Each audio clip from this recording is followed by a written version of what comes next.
When the Southern Upland Way was first suggested as a long-distance route back in 1978, one of the points against it was that it was thought to be too long. 214 miles is just too far for most people to do in one go as a walking holiday. In a way, over the years, this has been proven to be correct. In a survey that we did last year of the people who walked the entire length of the Southern Upland Way, 40% of them split it into more than one trip. People walk the Southern Upland Way in many different ways. Some people will walk it a day at a time, going out, walking a bit over a day, and then going home at the end and coming back a week later to do another bit. Other people will split the route into 2 or 3 sections, doing a section as a week's walking holiday and then coming back perhaps a year later to do another section. And other people walk the entire route in one go.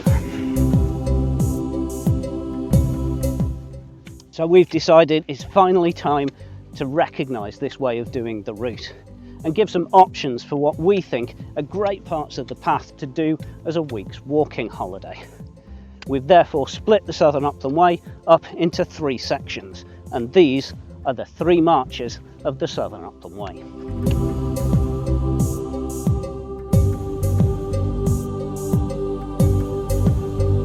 So why is it called the 3 marches? Well, this goes back to the time of the border reivers in the 17th century. At this point in time, the area of land that is now Dumfries and Galloway, the Scots borders, Northumberland and Cumbria, didn't really belong to either Scotland or England.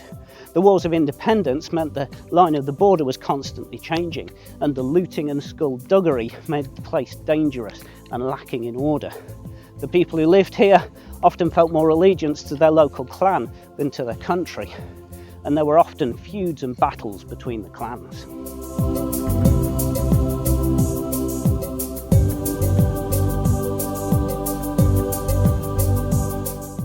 In order to bring about some sense of order, the kings of Scotland and England split the region into areas of land called marches. On each side of the border there was a western march, a central march and an eastern march. Each of these would have had a warden, a local dignitary whose job was to keep order in their march.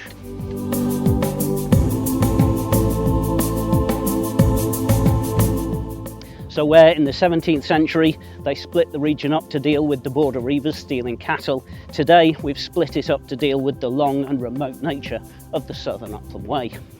Each of our 3 marches has its own name and identity, and each will take you through a different landscape and give you a different experience while exploring it.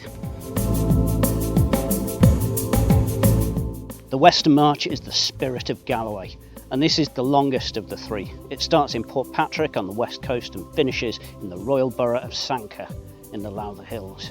Between the 2 you will see everything that the ancient kingdom of Galloway has to offer, from spectacular coastlines, scenic farmland, dense forests and open moorland. As well as the longest at 92 miles is also the most remote, with long stretches between towns.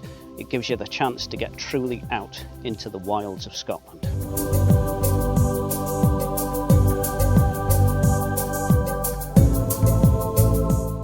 The central march is called the Big Hills. This is because the uplands through which it runs have the characteristic roundness of the southern uplands. But don't let that fool you, there is a lot of serious hill walking in this section.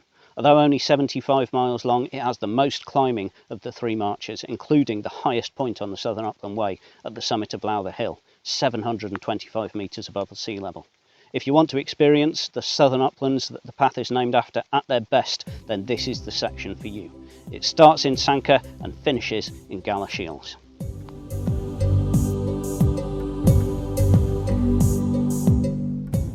The Eastern March is the Merse. This is the ancient name for the area of land south of the River Tweed that this section runs through.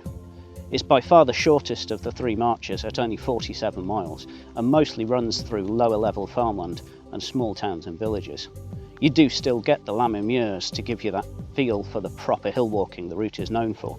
So this is the ideal way to try the Southern Upland Way out, as an easy week's walk or as an adventurous long weekend.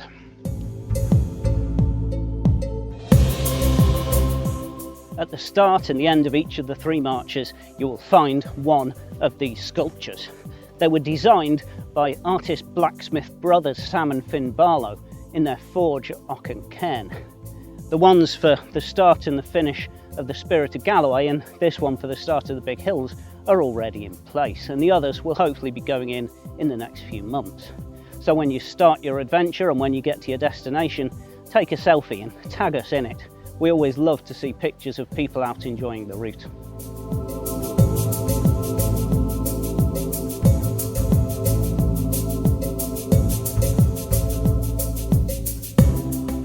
When you've completed your adventure, you can go to dgtrails.org and request an official Southern Upland Way completion certificate to celebrate your experiences out on the route.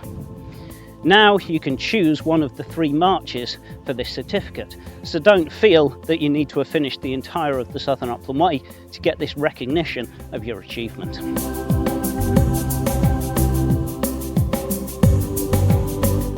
The Southern Upland Way is often seen as the hardest of Scotland's great trails, and it does offer a real challenge if you're wanting to experience Scotland's coast-to-coast path all in one go.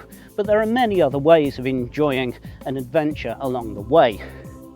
Whether you're looking for a shorter and simpler, easier way of spending a few days in southern Scotland, you simply don't have time to do the route all in one go, or if you just want to experience the upland hill walking that the route is known for, there is something for everyone on the 3 marches of the Southern Upland Way.